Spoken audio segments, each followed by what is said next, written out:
Greetings, I am Toglin, Hell's Harlequin, but you may call me Tog.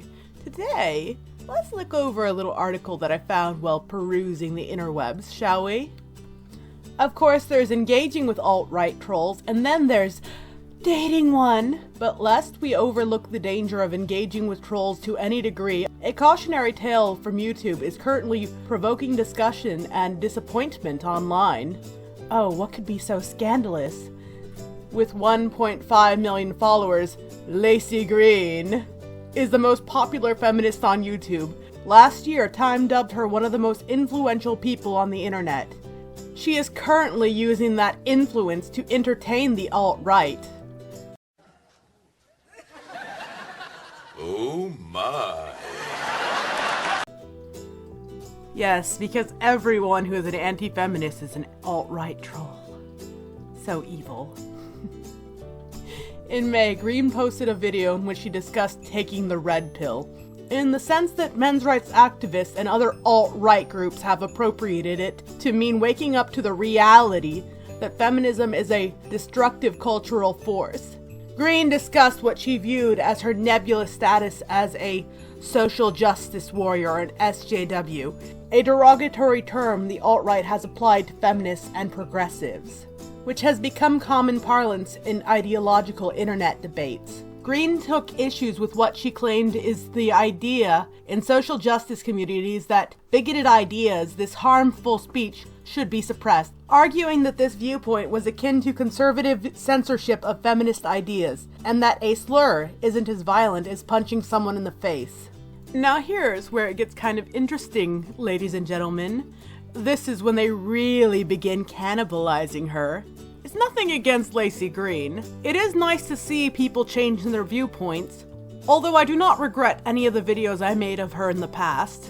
However, what I find so interesting is how quick they were to completely throw her to the wolves. Green has long been viewed as problematic and an embodiment of white feminism by many feminists. I know for a fact that it's completely untrue, for I've seen quite a few of her videos, and most of them talk out against this strange white feminist. I'm almost thinking that white feminist is simply a label they put on their social pariahs, because she's always supported intersectionality. Though Green is biracial, she's half Iranian, but identifies as white. Man, that's a really racist statement, isn't it?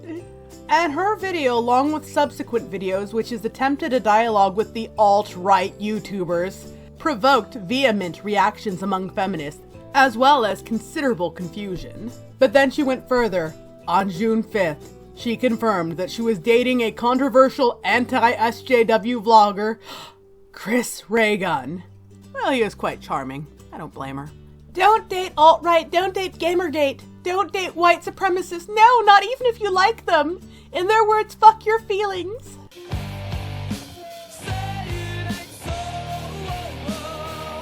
That's a little cold, isn't it? In a viral Facebook post, popular progressive writer Rainier Manning minced no words about why Green's behavior poses a serious problem for people of color. Oh, now she's racist. Isn't that interesting? 1.5 million subscribers, and she can walk away from all that and still be loved and have her needs met because she's white. Oh wow, this is just getting ridiculous, isn't it? Sorry. I'm having a hard time keeping from chuckling at this. I'm taking a very strange satisfaction. I apologize, I'm a terrible person. Laci Green is one of the most known, if not the most known, SJW on YouTube, and if she can turn her back on people of color and fuck a white supremacist... Chris Reagan is a white supremacist? Isn't he Puerto Rican? How the fuck do you think people of color should feel about the entirety of the white allyship? How can any of them trust white women, let alone white... What is that word? I'm not gonna even... I think it's white people, but... Learn to spell, journalist. Anyways, former predominant feminist friends of Green have also distanced themselves from her recent rightward movement. And her former media outlet, Everyday Feminism is a sinking ship, so that's not really a loss on her side. A move which prompted a sardonic response from Green.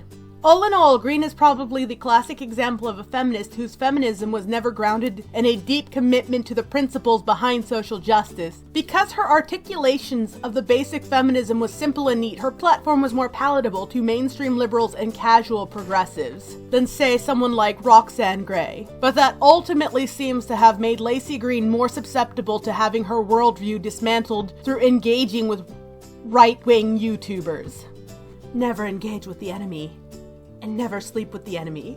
There's nothing wrong with changing your views or exposing yourself to other viewpoints. Unless it's the wrong viewpoint. Unless those— oh my goodness, they actually say that. Unless those viewpoints actively dehumanize and marginalize real people. Among Green's new friends are predominantly right-wing vlogger Blair White, a transgender YouTuber who has argued that allowing children to transition is child abuse and that transgender identity is a fad. Well, allowing children on hormones is child abuse because it can sterilize them before they're at the right mind to make that sort of big decision. And she's saying that gender non-conforming, gender queer are just a fad, which it probably is, let's be honest. And who once suggested refugees needed to be gassed. I don't remember that in any videos. Chris Raygun himself recently incited harassment against a black feminist on Twitter.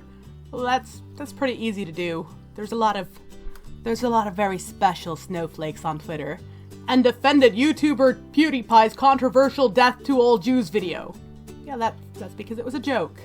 But as Pathos blogger Peter Mosley, Martin Hughes, argues, Green's long-standing skepticism towards the tone of social justice discourse was a giveaway, as her feminism may have always been rooted in self-affirmation rather than empathy.